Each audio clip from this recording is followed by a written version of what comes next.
We're trying to cut through noise and optics and find news. Did anything happen today that, for instance, a bond trader should be worried about?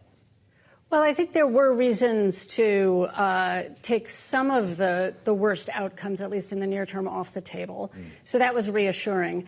But even having the president, walk around the Federal Reserve in, what is essentially a threatening posture is alarming. Putting the Fed's credibility at risk is nothing but bad for the U.S. economy. Think about Paul Volcker, who became chair of the Fed in the late 70s and was battling to get the Fed to be credible among markets at really being committed to bringing inflation down. In order to do that, in order to gain back credibility, Volcker had to raise the federal funds rate by 9 percentage points. That's what happens when you put the Fed's credibility at risk. I'm wondering what you make of what happens next here. If, as President Trump says, they're going to wait until May of 2026, what sort of pressure is there going to be on whoever does fill this position, and what could that mean for economic outcomes later on? I am extraordinarily worried about it. What I find puzzling is how unworried markets seem to be. And in fact, if you look at the Fed funds futures market, which helps us to look at what markets are predicting about the Fed funds rate, what is reflected in those markets is an expectation that the next chairman that is put in place by Trump during that Fed chair's tenure, it will undoubtedly be a he, will lower interest rates by only 0.4 of a percentage point. That is nowhere near how much President Trump is calling for in terms of a reduction in interest rates. So markets think that whoever it is that Trump puts in place is going to only modestly cut interest rates.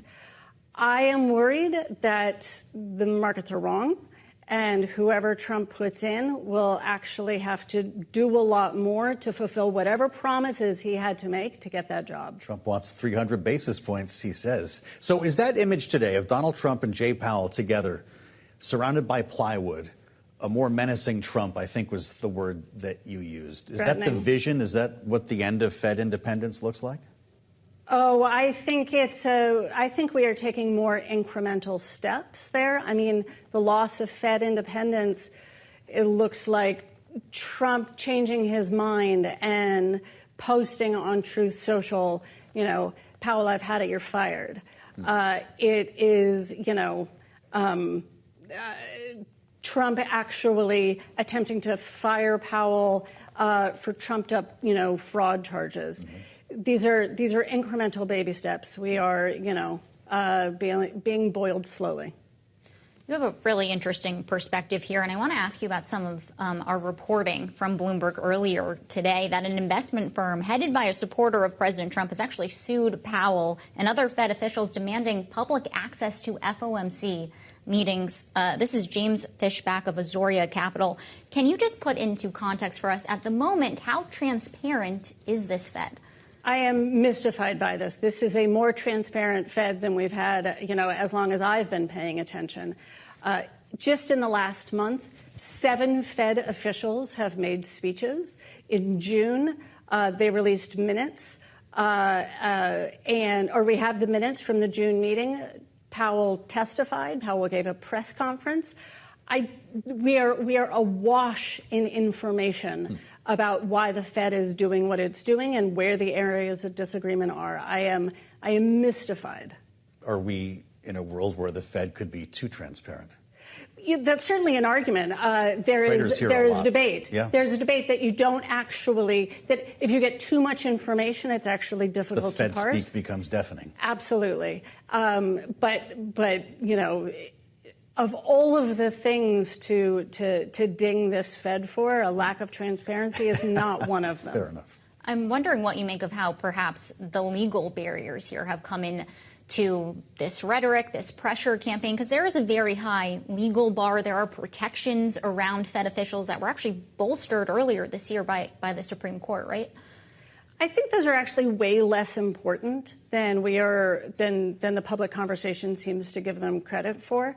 Again, Trump doing something like like merely posting on Truth Social, Powell, you're fired, regardless of whether or not the Supreme Court says that Trump really has the ability to just fire Powell on a whim, that would be very unsettling for markets. Anything that suggests that Powell is not the legitimate chair of the FOMC would be really unnerving, regardless of what the legal statute is. How did you read the language from President Trump? Quote, I believe that he's going to do the right thing, he said a couple of times. Is that the same as you've got a nice building there, I hope nothing happens to it? What's frustrating about this, and I know that Trump has people who must have said this to him, is that the more he harangues Powell and the FOMC to cut interest rates, and the more he's buying himself higher interest rates for the exact same reason that Volcker had to keep raising rates in order to keep, meeting after meeting after meeting, convincing markets. Right. No, we really mean it. we are committed to low and stable inflation. Every time Trump harangues Powell, he puts that credibility at risk, and then the Fed has to keep interest rates higher to maintain that credibility. The best thing Trump could do if he wants lower interest rates is to stop talking.